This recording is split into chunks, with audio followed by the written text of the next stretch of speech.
mengucap syukur untuk anugerah-Mu, kami mengucap syukur kami boleh bersekutu dalam doa malam hari ini.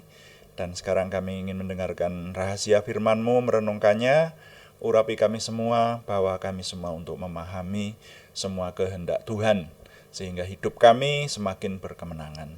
Dan ketika kami melayani Tuhan dengan doa, Tuhan juga memberikan doa kami penuh dengan kuasa. Engkau menjawab doa kami, dan kami merasakan kasih karunia Tuhan, pertolongan dan kuasa Tuhan yang besar buat kami.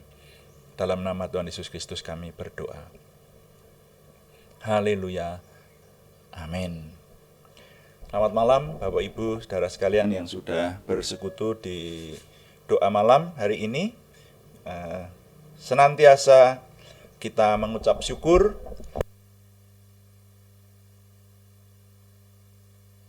karena anugerah Tuhan yang besar yang diberikan kepada kita, sehingga walaupun berada di tempat berbeda, kita bersekutu memuliakan nama Tuhan.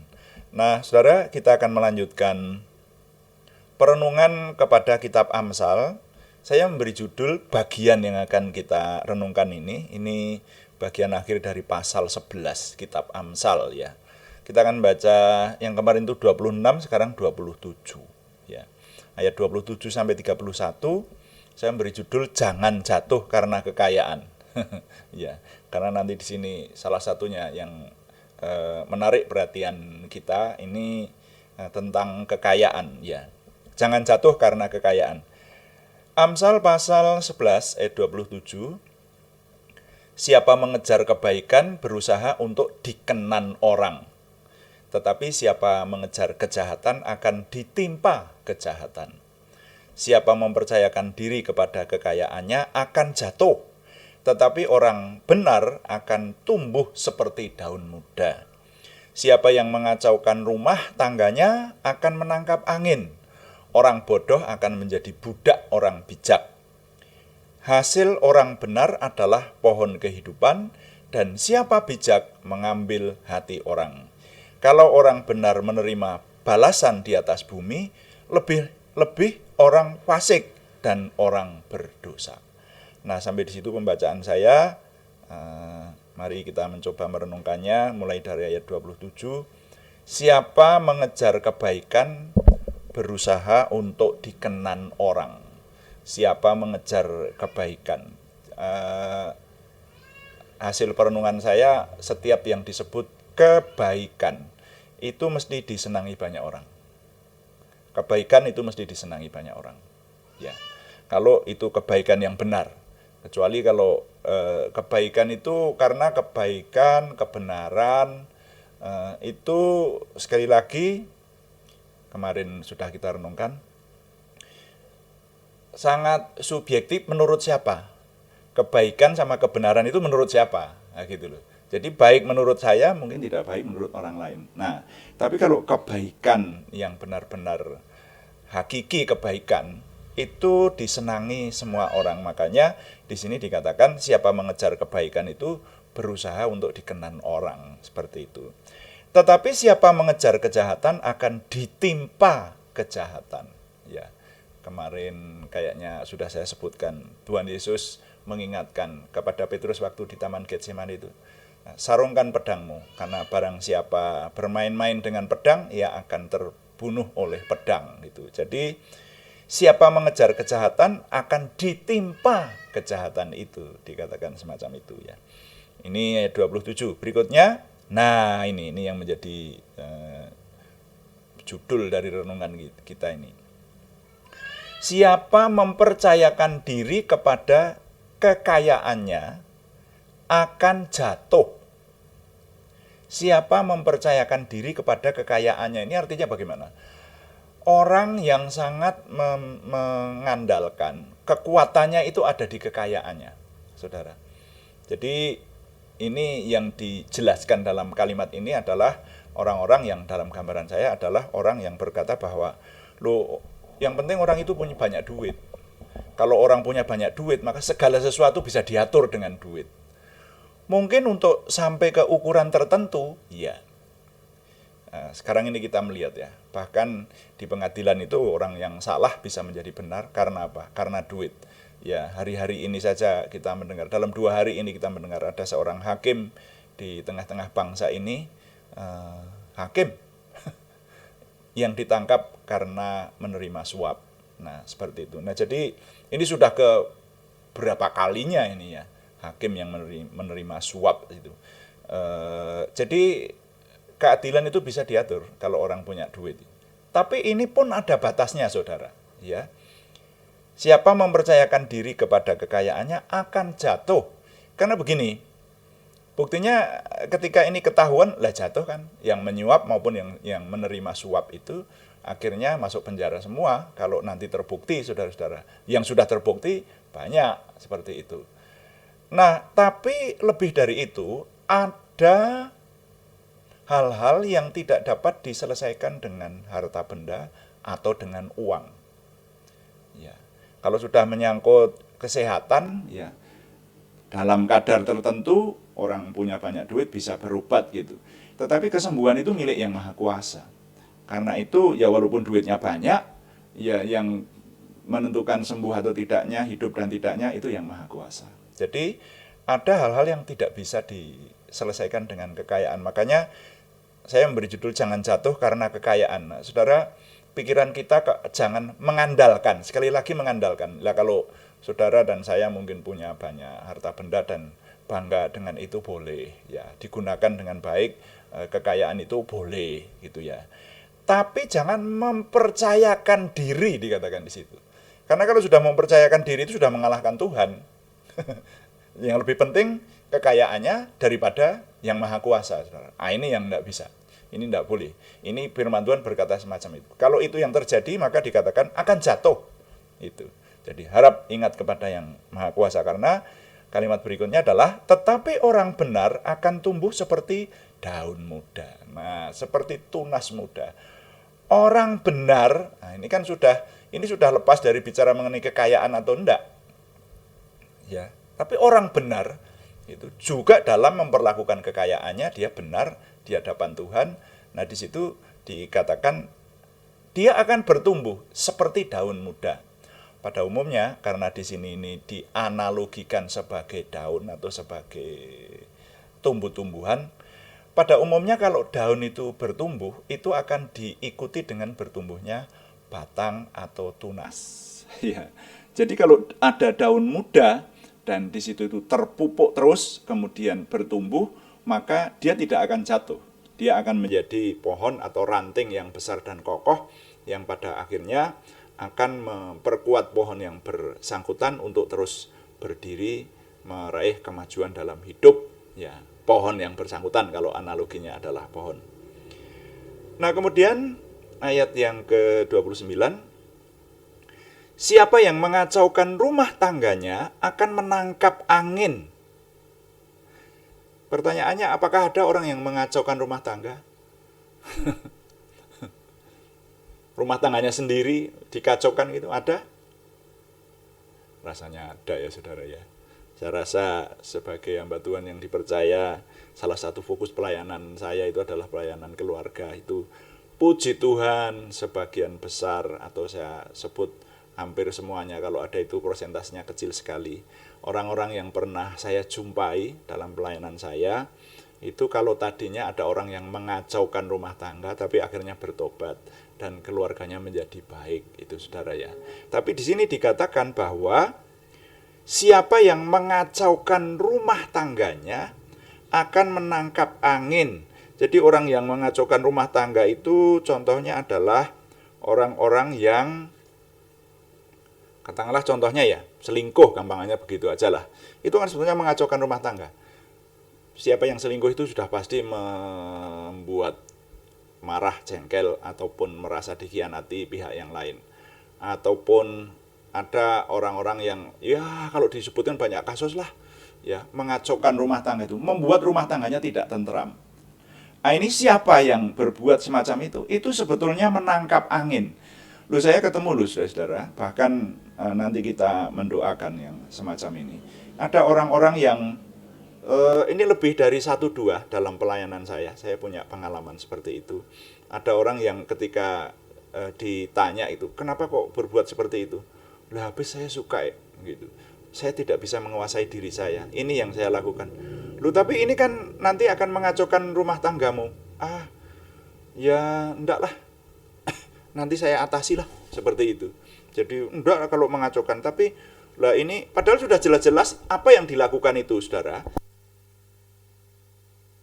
Itu akan berakibat mengacaukan rumah tangganya. Tapi dia terus saja, tidak berhenti. Karena apa? Pada umumnya itu juga karena mengikuti kemauannya sendiri. Karena mengejar sesuatu. Tapi firman Tuhan berkata, akan menangkap angin. Bisa menangkap angin? Nggak bisa lah ya. Angin kok ditangkap ya. Nggak bisa. Sia-sia itu. Nanti menyesalnya kalau udah tua. Kalau sudah bahkan ada yang sudah, saya ketemu beberapa ya, sesudah mau meninggal gitu, itu baru sadar, lalu nangis dan berkata saya salah gitu. Itu ya kalau hamba Tuhan itu beberapa kali ketemu dengan kasus-kasus semacam ini. Makanya mari kita yang masih ingat, atau kalau sekarang ada yang mendengar suara dan gambar ini dan mengikuti doa malam ini, baik langsung maupun rekamannya, dan kemudian merasakan bahwa sedang mengacaukan rumah tangga, ya bertobat, saudara. Kalau tidak, ya coba aja, karena firman Tuhan berkata begitu.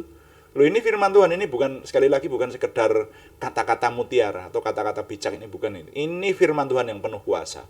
Kalau firman Tuhan berkata bahwa siapapun yang sengaja mengacaukan rumah tangganya itu itu nanti akan menangkap angin sia-sia, ya, seperti itu. Nah, frasa berikutnya, orang bodoh akan menjadi budak orang bijak. Orang bodoh akan menjadi budak orang bijak.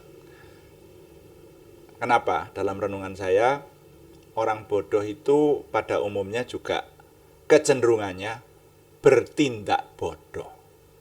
Yang namanya bertindak bodoh itu bisa merugikan diri sendiri atau berpikiran pendek. Nah, kalau orang bijak itu orang yang tidak berpikiran bodoh. Tapi umumnya kalau disebut orang bijak, kecenderungannya adalah orang-orang yang punya hikmat dan berpikir panjang, tidak berpikiran pendek. Coba kalau orang-orang bodoh, kecenderungannya berpikir pendek. Makanya orang bodoh akan menjadi budak orang bijak. Berikutnya, ayat berikutnya, hasil orang benar adalah pohon kehidupan. Ya, sekali lagi kalau kita memperhatikan kitab Amsal itu, saudara ya, kitab Amsal itu memang mempertentangkan antara kebenaran dan kejahatan, ya, kebenaran dan kefasikan. Dan di situ itu kita mendapati berkali-kali bahwa hasil orang benar adalah pohon kehidupan. Jadi kalau orang hidup sebagai orang benar, saudara, yang disebut orang benar itu bukan hanya sekedar orang beragama loh. Ya, jangan salah. Ini sekali lagi saya mengulang-ulang. Barangkali ada dari kita yang mengikuti doa malam ini, saya orang benar. Kenapa lah? Saya sudah memeluk keyakinan yang benar, ya.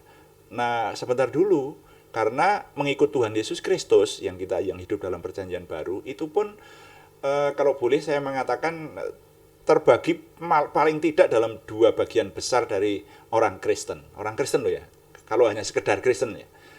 Ada orang Kristen yang sudah lahir baru dan ada orang Kristen yang belum lahir baru. Istilahnya seperti itu. Atau pakai istilah lain, ada orang Kristen yang benar-benar menjadi murid Yesus Kristus, tapi ada orang Kristen yang sebetulnya bukan murid Yesus Kristus. Ya, nah ini yang dapat merasakan hanya yang bersangkutan, sama orang-orang lain di sekitarnya tentu saja itu pun terbatas gitu. Tapi yang bersangkutan sebetulnya tahu dirinya itu sebetulnya memang murid Yesus yang sungguh-sungguh atau enggak gitu. Nah, yang bahaya adalah kalau ada orang yang merasa bahwa saya ini murid Yesus yang sungguh-sungguh sudah loh, tapi ternyata masih jauh, lahir baru aja belum. Makanya di Sekali lagi Matius pasal 7 ayat 21 sampai 23 didokumentasikan di sana. Tuhan Yesus berkata, nanti zaman akhir ada orang yang akan berkata kepadaku, kepada Yesus, bukankah kami sudah bernubuat demi namamu? Bukankah kami sudah membuat mujizat demi namamu? Bukankah kami sudah mengusir setan demi namamu? Ada 3 hal yang disebutkan itu. Tapi Yesus berkata, enyah dari hadapanku, kamu sekalian pembuat kejahatan. Nah, saudara, mari kita merenungkan bahwa ikut Tuhan Yesus itu sungguh-sungguh. Jadi kalau jadi orang benar, jadilah benar-benar orang benar. Berani membayar harga dan hidup dalam kebenaran. Karena hasil orang benar adalah pohon kehidupan, dan siapa bijak mengambil hati orang. Orang bijak, orang yang ini selaras dengan ayat pertama yang kita baca tadi.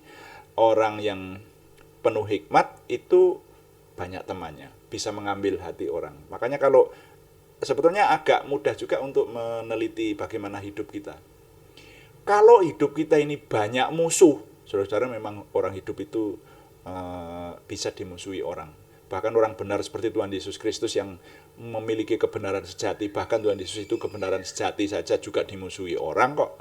Kan seperti itu. Tapi kalau lebih banyak musuh daripada yang setuju kepada kita, nah ini kecenderungannya sepertinya dimungkinkan kita belum hidup dengan benar, saudara. Karena kalau hidup dengan benar, itu terutama akan disetujui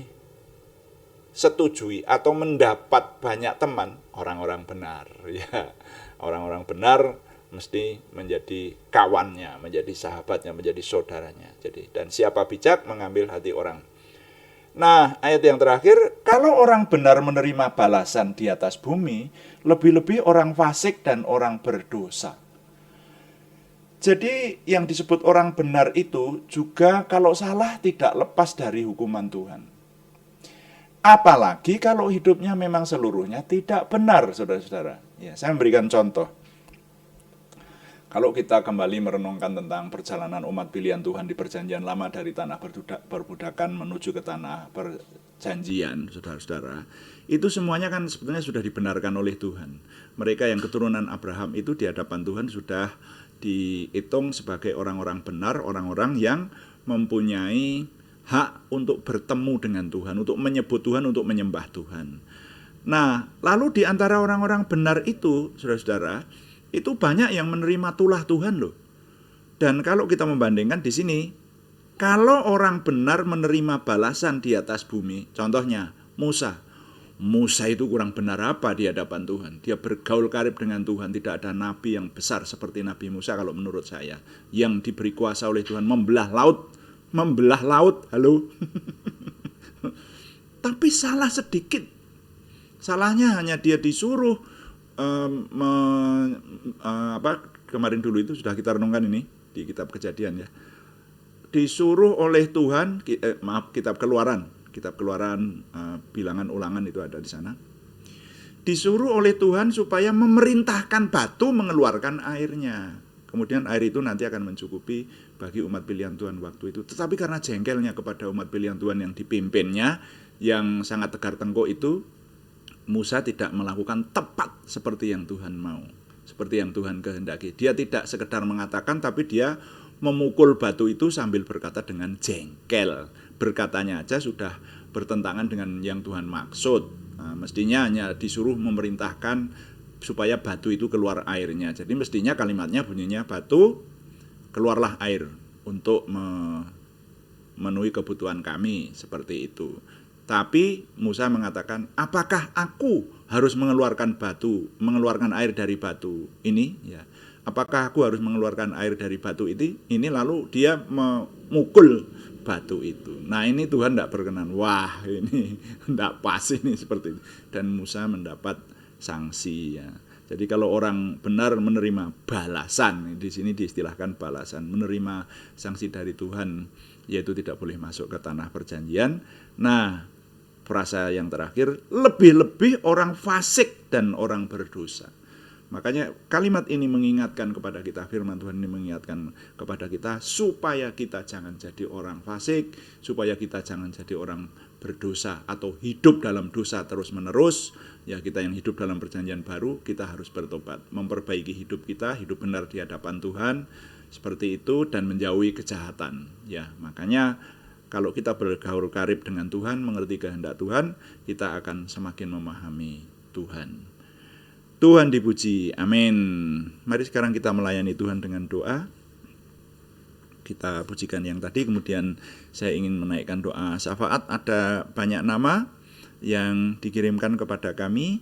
Ini yang terbanyak adalah saudara kita yang membutuhkan kesembuhan dari Tuhan. Saudara, nanti kita melayani Tuhan, membawa beban-beban dari saudara kita ini. Ada yang masih, ini beberapa, ini lebih dari satu ini yang sampai kepada saya, yang hari ini masih di rumah sakit. Karena itu kita berdoa supaya Tuhan memberikan kesembuhan. Tugas kita menyampaikan kepada Tuhan, melayani Tuhan dengan doa, membawa beban-beban saudara kita. Selebihnya Tuhan yang memberkati kita. Yang melayani Tuhan yang diberkati lebih dulu. Itulah yang difirmankan Tuhan kepada kita. Tuhan menetapkan langkah-langkah saya. Haleluya.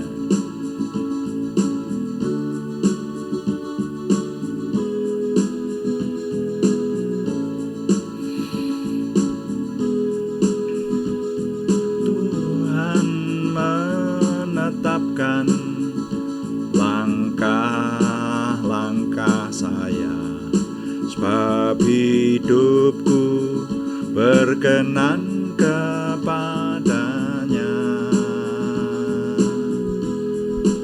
Apabila aku jatuh, tak sampai terjina, sebab Tuhan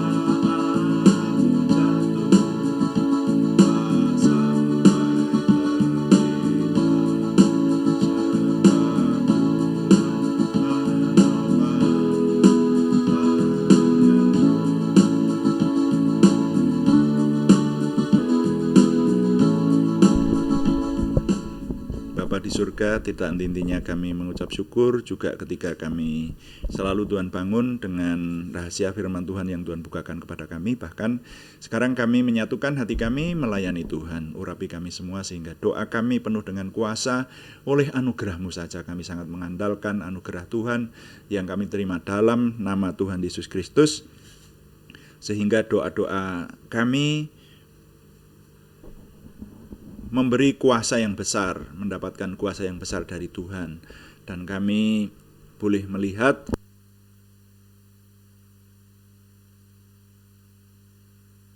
hasil dari doa kami di hadapan Tuhan. Terima kasih Bapa di surga. Kami menyerahkan situasi khusus yang masih dihadapi oleh dunia sekarang ini dan bahkan juga di tengah bangsa dan negara kami. Mohon Tuhan yang menolong sehingga kami segera mendapatkan pemulihan, khususnya dari serangan pandemi COVID-19.